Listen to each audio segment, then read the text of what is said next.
Shalom, saudara yang dikasihi Tuhan. Hari ini saya akan menyampaikan kebenaran firman Tuhan dengan tema tetap teguh menjalani kehidupan. Tetap teguh menjalani kehidupan. Pembacaan firman Tuhan terambil dari Ulangan 31 ayat yang ke-6. Ulangan 31 ayat yang ke-6, begini firman Tuhan: kuatkan dan teguhkanlah hatimu. Janganlah takut dan jangan gemetar karena mereka. Sebab Tuhan Allahmu, dialah yang berjalan menyertai engkau. Ia tidak akan membiarkan engkau dan tidak akan meninggalkan engkau. Saudara yang dikasihi Tuhan, hidup kita ini adalah sebuah perjalanan. Dan kita sudah ada di hari ini, apapun keadaan kita. Tapi kita juga masih punya perjalanan hidup panjang ke depan. Dan karena itu, kita perlu sebuah tuntunan. Kita perlu sebuah pegangan. Bagaimana kita menjalani hari-hari hidup kita untuk kita tetap teguh, kokoh, dan tidak tergoyahkan. Sebab itu firman Tuhan mengajar kita hari ini. Dan tentu juga Tuhan mau kita mempraktekkan firman Tuhan ini. Ada banyak orang di hari-hari ini ketika mereka menghadapi situasi ekonomi yang morat-marit, keluarga mungkin yang sudah mulai retak, bahkan kesehatan yang terancam. Lalu mereka berpikir, bagaimana saya mungkin menjalani hidup ini? Tetap teguh, tetap kokoh. Mungkinkah saya masih bisa bertahan? Saudara yang dikasihi Tuhan, itu sebabnya Tuhan mau kita mendengarkan firman-Nya, merenungkannya dan melakukannya, supaya kita menjadi orang-orang yang memiliki keteguhan hati, sehingga kita mampu melangkah dengan pasti menjalani hari esok, tidak dengan kekhawatiran, kecemasan, ataupun ketakutan. Firman Tuhan ini memberikan kepada kita 3 kunci bagaimana supaya kita tetap teguh menjalani kehidupan kita. Yang pertama, kita akan menjadi tetap teguh menjalani kehidupan ini kalau yang pertama kita mengenal Tuhan sebagai pemilik hidup kita. Mengenal Tuhan sebagai pemilik hidup kita. Sudah perlu garis bawahi kata mengenal dan pemilik hidup. Tadi firman Tuhan berkata sebab Tuhan Allahmu. Tuhan Allahmu. Perlu ditegaskan, bukan hanya Tuhan tapi Dia Allahmu. Saudara yang dikasihi Tuhan, Tuhan itu adalah Allah dan Dia tidak akan berubah. Hanya karena orang-orang tidak menjadikan Dia sebagai Tuhan. Tetapi bagi mereka yang menjadikan Allah itu sebagai Tuhan, maka mereka adalah orang-orang yang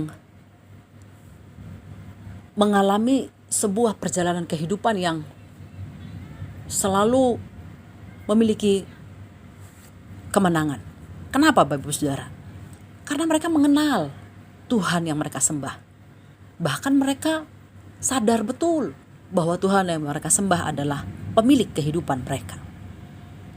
Nah, dalam Mazmur 100 ayat yang ke-3, firman Tuhan berkata, ketahuilah bahwa Dialah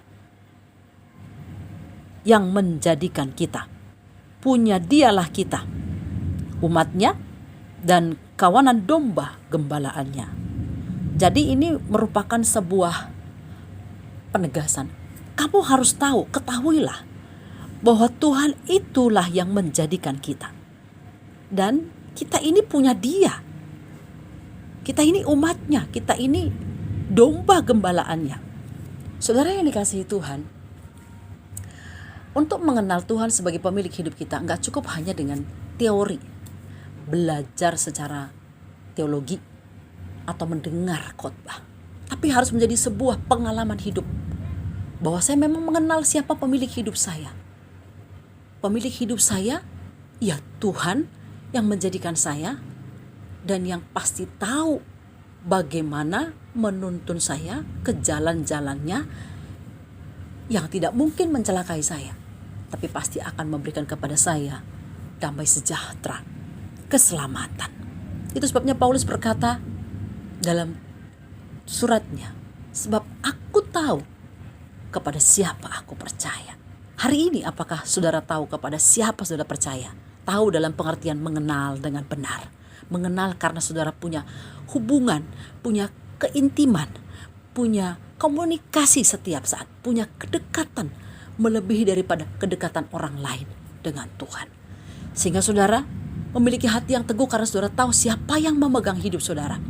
Karena saudara tahu saudara ada di tangan siapa, yaitu di tangan pemilik hidupmu, sehingga dia akan menjamin kehidupanmu. Itu yang pertama. Jadi kenali Tuhan itu sebagai pemilik hidup saudara. Dan pengenalan itu sebuah proses, tidak boleh berhenti di satu titik. Itu terus harus dilanjutkan sampai kita menutup mata. Tuhan panggil kita pulang ke surga dan kita tetap ditemukannya teguh di dalam Dia. Yang kedua, bagaimana supaya kita tetap teguh menjalani kehidupan kita? Yang kedua, kita harus mengikuti jalan-jalan Tuhan. Ini menarik, mengikuti jalan-jalan Tuhan. Tadi firman Tuhan berkata, Dialah yang berjalan menyertai engkau. Dialah yang berjalan menyertai engkau. Hidup kita sebuah perjalanan yang masih panjang ke depan. Dan karena Tuhan yang kita sembah adalah Tuhan yang hidup. Dia adalah Tuhan yang bergerak bersama dengan kita. Dia adalah Tuhan yang berjalan bersama dengan kita. Dia tidak berdiam diri, Bapak Ibu Saudara. Tapi dia selalu bersama-sama dengan kita.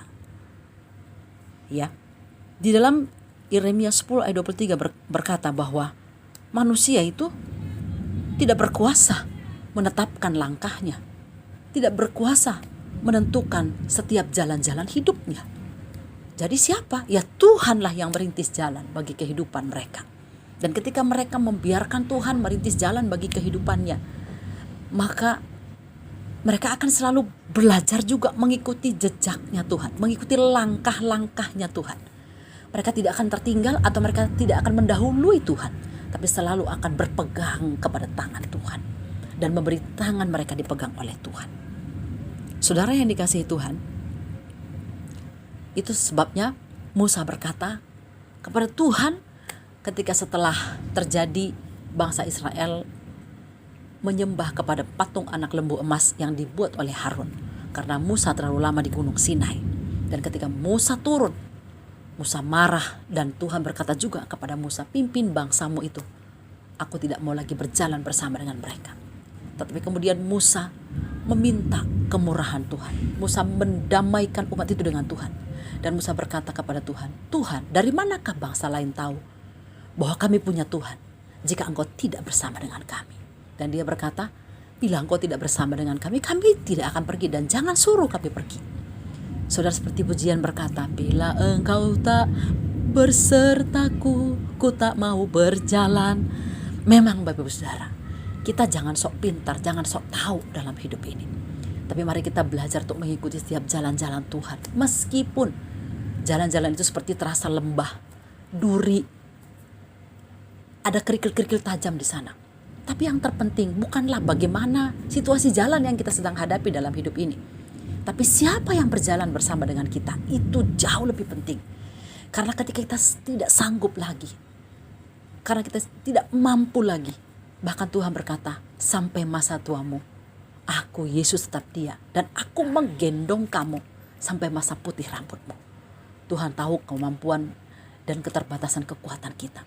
Ketika dia lihat kita tidak mampu, sama seperti seorang orang tua yang melihat anaknya berjalan tidak mampu, maka orang tua itu akan menggendong. Tuhan lebih lagi tentunya. Jadi mari kita berjalan mengikuti langkah-langkah Tuhan, sebab Dia Immanuel yang selalu menyertai kita. Yang ketiga, bagaimana supaya kita tetap teguh menjalani kehidupan ini? Yang ketiga, mari kita jadikan Tuhan satu-satunya andalan hidup kita. Jadikan Tuhan satu-satunya andalan hidup kita. Tadi firman Tuhan berkata, ya tidak akan membiarkan engkau dan tidak akan meninggalkan engkau. Tidak akan membiarkan, artinya Tuhan akan selalu peduli dengan hidup kita. Tuhan akan selalu menopang kehidupan kita. Dia tidak akan membiarkan kita sampai jatuh tergeletak, itu janji Tuhan. Bapak Ibu Saudara, Pasti ada tantangan di hidup ini. Iya, itulah variasi kehidupan. Pasti ada yang namanya kesulitan. Iya, karena kita ada di tengah-tengah dunia yang memang sudah rusak juga Bapak Ibu Saudara. Tetapi bahwa sangat luar biasa jaminan Tuhan, aku tidak akan membiarkan engkau. Haleluya. Kalau ada seorang pribadi yang peduli dengan kehidupan kita dan selalu ada mendampingi, menopang, menjamin kita, lalu apa yang kurang? Apalagi itu adalah Tuhan Bapak Ibu Saudara. Dan tidak meninggalkan engkau. Janji Tuhan ini ya dan amin. Sekali-kali aku tidak akan meninggalkan engkau. Orang-orang yang kita harapkan bisa meninggalkan kita. Orang-orang yang kita kasihi bisa meninggalkan kita. Orang-orang yang kita andalkan bisa meninggalkan kita. Pekerjaan kita, ekonomi, keuangan, apapun bisa meninggalkan kita. Asal satu, jangan sampai Tuhan meninggalkan kita. Dan itu janjinya, Dia tidak akan meninggalkan kita. Wow. Sebab itu andalkan Dia, karena Dia satu-satunya pribadi yang dapat sungguh diandalkan. Maka Yeremia 17 ayat 7 berkata, berbahagialah atau diberkatilah orang yang mengandalkan Tuhan, yang menaruh harapannya kepada Tuhan. Hari ini Bapak Ibu Saudara yang dikasihi Tuhan, kalau saudara ingin tetap teguh menjalani kehidupanmu di hari-hari ke depan, maka yang pertama, kenali Tuhan sebagai pemilik hidupmu. Yang kedua, ikuti jalan-jalan Tuhan. Dan yang ketiga, jadikan Tuhan satu-satunya andalan dalam kehidupanmu. Tuhan Yesus memberkati. Amin.